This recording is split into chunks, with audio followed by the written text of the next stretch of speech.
Hey guys, it's Greg from GNS. In my last video, I talked about my camera went out a few weeks ago and how it's been hard on me getting beat up. Well, I went today and I have one John Deere, so let's put a camera in. The camera's okay right here. It's pretty simple.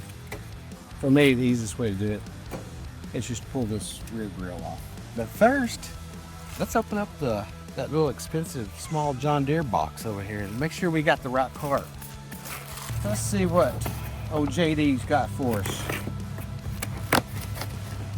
It's not really Christmas, but I am pretty excited about this. Looks like it so far.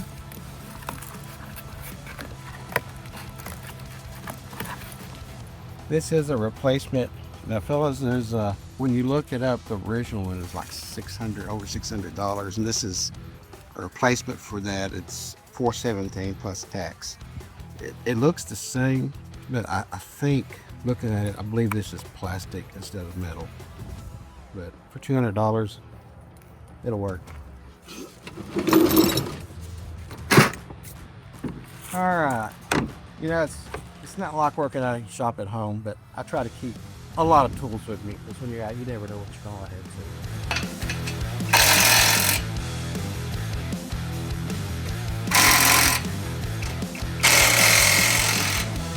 This week always a little hard to get into because it's somewhere in its life. It's gotten out of line just a little bit. I believe we did all right. All right. The only connection the camera has is where it plugs into the coaxial here. That sends the low voltage plus everything you need. I do, when I wash, I'll blow this off and I'll put it back together, and I'll put contact cleaner in there just to make sure. I try to not let water cause me any issues. We do have to unplug. It don't work right. I don't know about you guys, but my hands won't hardly fit in some of these things anymore. This connector for your fork light, it's just tight, you know, when it's sealed good. It's actually a pretty good job of sealing their stuff. Now we're able to get to the camera. It would be easier if I just pull the camera out. So just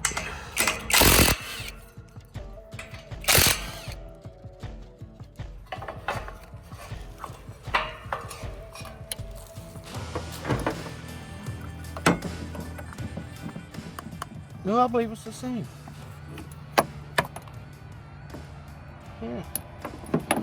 Don't feel as bad. Now, I'm real bad about using battery operated tools. After a couple of both hands carpal tunnel and arthritis, I don't use tools like this very often, but being that we're going to be screwing into plastic, and I will say, if it's not pre-threaded, man, they don't want this to fall out.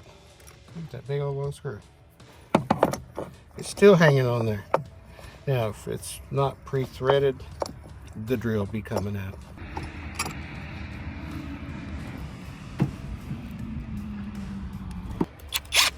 We're going to make this.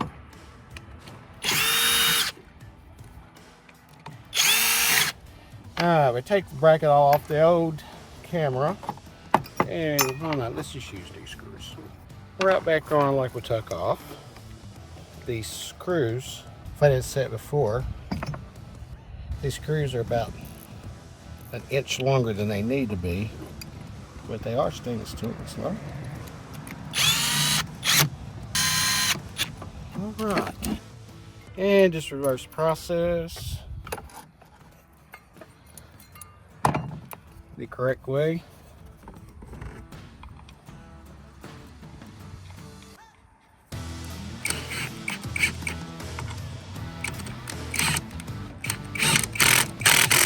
This is not a real strong impact, so if it sounds like we're breaking something, it's not going to be broke that bad.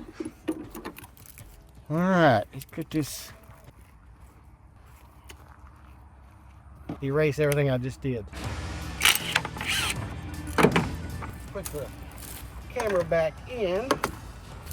Hey, if you have to do things twice because you think you know how it goes, join the pack. The guy's reason I'm changing this camera is a couple months ago it started getting fuzzy. That would just go black. I didn't know if it was my monitor or the camera, and did some research. Apparently these cameras aren't really the greatest. I mean, I'm sure there's a cheaper version to put in there, but I like, cause it's protected. There's just things I like about it. But what I would do is I could start it in the morning, and usually the camera will work. Then all of a sudden, in the middle of the day, it might just come back on for a little bit, and you just couldn't trust it. If you run into that problem, it's the camera, not the monitor. The camera was this was $450 with tax. I think that monitor, I want to say she told me it was over $1,200, which at that point, I guess I've just got some side money. All right, let's see if we can put this back on here.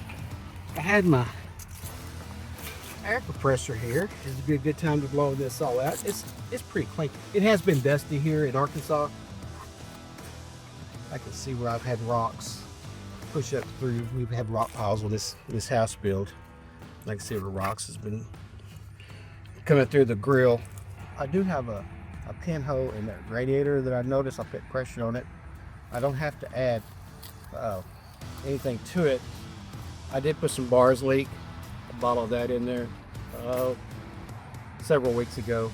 I was planning on just buying a radiator. I thought for right now I'd go with the bars leak, and it has held up fine. It's done perfect. So as long as it lasts, I won't keep that radiator money in my pocket. All right. This grill is heavy. Got light connections. All right. This. Tilt that over. Coax them back up.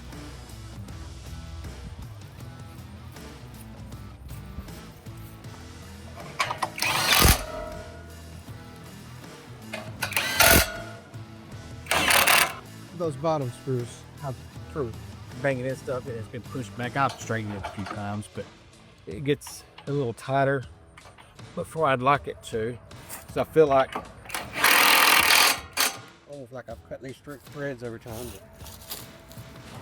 All right, let's go see what happens. And that is a camera replacement. Come up. Oh, look in there. Nice and crisp. All right. Well, I'll get back with you if it quits working. I'll let you know, but I believe we got this one fixed. Thanks, guys.